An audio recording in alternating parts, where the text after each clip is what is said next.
Hey guys, welcome back to World of Warships. Today we're taking a look at the Montcalm. Probably mispronouncing that, I do apologize. But this is a new Tier 6 premium cruiser for the French line. This is going to be very similar to the Le Glacier at Tier 6. So this is going to be available in the premium shop for $23 US.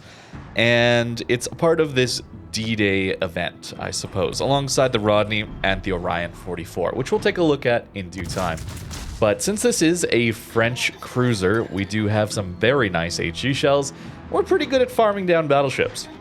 There's not a lot of differences, though, between this and the tech tree. The keys here are going to be your gun range. This ship has very, very nice gun range here. So we've got 18 kilometers versus the 15.9 we would normally see on the Tech Tree Tier 6. DPM-wise, we're slightly better as well. So we have a 8.6 second reload base versus a 9-second reload on the Tech Tree Tier 6. So a little more DPM, a little bit more range. Got to be a trade-off for this, right? Somewhere. Well, a little bit on the armor piercing. You get slightly lower alpha damage, 3,200 versus 3,300. But in exchange for that, you have slightly higher pen, which is kind of nice to see. The HE shells, I believe, are the same, so not much to say there. Though the torpedoes are worse, so you get less range. 6-kilometer torps versus 9-kilometer torps on the Le Glacier. So worse torpedoes, a little bit less useful there. And then consumables-wise, we don't get a speed boost. This is the only Tier 6 French cruiser to not have a speed boost. The De Grasse, the Le Glacier, and even the Duplex all have a speed boost. This one does not. So you're a little bit sluggish in comparison. You don't have that extra ability to flank people or get away from flanks that are collapsing, that kind of thing. You got to position a little bit better. Although you do still get that reload booster, which is so nice, allowing you to push out more DPM, but also just guarantee some fires on people. I'll show you the build a little later, but I was actually using IFHE here. That's how I'm able to do such damaging salvos to some of these Tier 7 battleships. At Tier 8, though, we do get 32 millimeters of armor, where IFHE on these lower tier low caliber guns, I should say, these 152s here, only pen 31 millimeters with IFHE at these mid tiers. At higher tier, it gets over 32. But not here. So against Tier 8s, you're not going to be enjoying that IFHE really much at all against battleships. But since most tier games shouldn't be facing too many Tier 8s, although, let's be honest, it feels like you get up-tiered a lot these days, you're going to enjoy fighting a lot of these Tier 6, Tier 7 battleships, Tier 5s as well, just because the alpha damage is so nice here. I don't think I'm running heavy HE though, but that would be a way to up the damage as well. The ship I found to be just decent, I guess. Not all that interesting. It's not too different from the tech tree, so that's where I wouldn't be as interested in getting it. If you happen to get it out of the loot boxes, then you got a decent Tier 6 premium, but I don't think it's all that amazing. The Rodney is certainly much more unique relative to the tech tree ships, as you can't really get that style of battleship unless you get Rodney or Nelson. Collingwood, I guess, but that doesn't have the 406s. So this one is a little bit less unique, but still very good at pumping out the damage, as we can see here in a game like this one where we're up against some Tier 8 opponents. Not completely. We're facing a lot of ships that are around our tier anyway, which is nice, but yeah, we get up tiered enough that this extra range is extremely valuable. I like it a lot. It allows us to just play a little bit safer, a little further back, and still impact the game. There's no heals here on this ship, so we do have to worry about that HP pool, but that's basically the same as well, similar to Le Glacier. The other side of this ship is going to be its armor.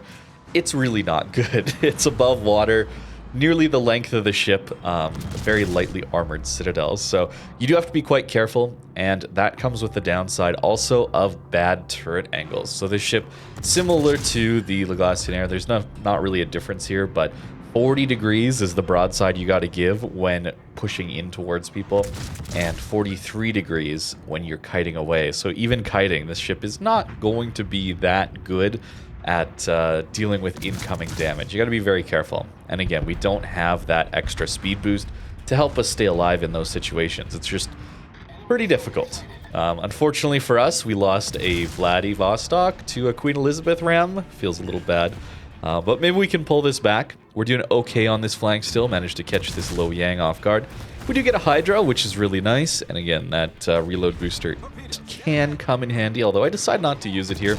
Maybe getting a little too greedy for it. If you ever notice when you're playing some of these ships with reload boosters and you have some available in the late game or after the game is over, you probably should be using them a little more aggressively. And I found myself oftentimes just whenever I'm playing these French ships with reload boosters, I always have some available in the late game because I'm trying to maximize what I get out of that reload booster. Whether it be a broadside cruiser, I swap to AP, or I wait for a battleship to damage control a fire, for example, and then I want to get those guaranteed fires afterwards. And then I just end up not using them, and that's just extra damage I could have had that I don't end up with in the game. So try and use them a little more aggressively than I'm showing in this game and some of the other games on the channel. But here, we do have an opportunity to at least have some range to actually shoot people and impact this battle. I think you're going to notice that the most in the up tiers. It's going to feel much more comfortable to play than the Tech Tree Tier 6. Although, if you misposition it, it will be harder to play in that situation. But this key here is going to be a great example of what happens when you take IFHE on a mid-tier cruiser and you face some higher tier battleships, where you're not going to take that advantage. You're not going to get that advantage of pen, not nearly as much.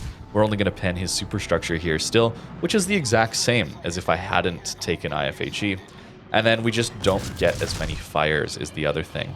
We have a decent number of fires in this one already, to be honest with you, for IFHE. It does cut your fire chance in half, of course. So it's a pretty big penalty. And it's something that I don't always recommend taking, but I often do end up valuing the consistent damage output generally of it, especially if you're guaranteed to fight ships of the same tier. So let's say tier 7 ranked, which is on right now. A lot of times if I'm able to use IFHE to get my HE shells to pen over 26 millimeters of armor, I'm probably going to take it just because that extra guaranteed damage is so valuable to me, rather than the more RNG based damage of fire chance. But hey, into these higher tier battleships, it feels pretty bad to not be lighting as many fires. This key here almost dead. Our Duke of York though is hopefully gonna live a little bit longer. There's a nice fire for us, and I'm hoping that we can actually have him take it out here, as this is not looking so good.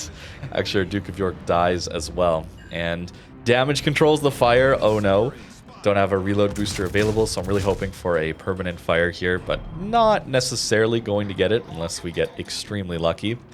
And we have to hope he also doesn't have a heal. There's a lot of things here, but this is a ship that would be outside the range of the Le Glacier, right? This is a situation where we're taking advantage of that extra range, and it's quite valuable because we do manage to get that lucky fire even with IFHE. Although I think he gets a heal, so he's actually not going to die here. And then we have this Julio to deal with. This is a ship that has a super heal, so very difficult ship to deal with for us, but we have enough HP. Submarine coming in as well. And our ASWs are at least plane-based, which is nice, but still don't have too much range. So don't have a lot of hope of dealing with this enemy sub. We do have Hydro at least available to us to deal with hopefully dodging those torpedoes. But they actually home in pretty extreme on some of these cruisers, so we'll have to be a little bit careful of that. We'll use my damage control to avoid these initial waves, but it's not looking so good. But nearly 100k damage, that's not bad for a tier 6 cruiser here, especially in an up tier, feels pretty good. You know, you're not always going to win every game, so don't look at that quite as much. But the damage output here is pretty decent, I would say. Maybe that heavy HE would come in handy, especially with this extra range that might allow us to get away with not taking a full conceal build.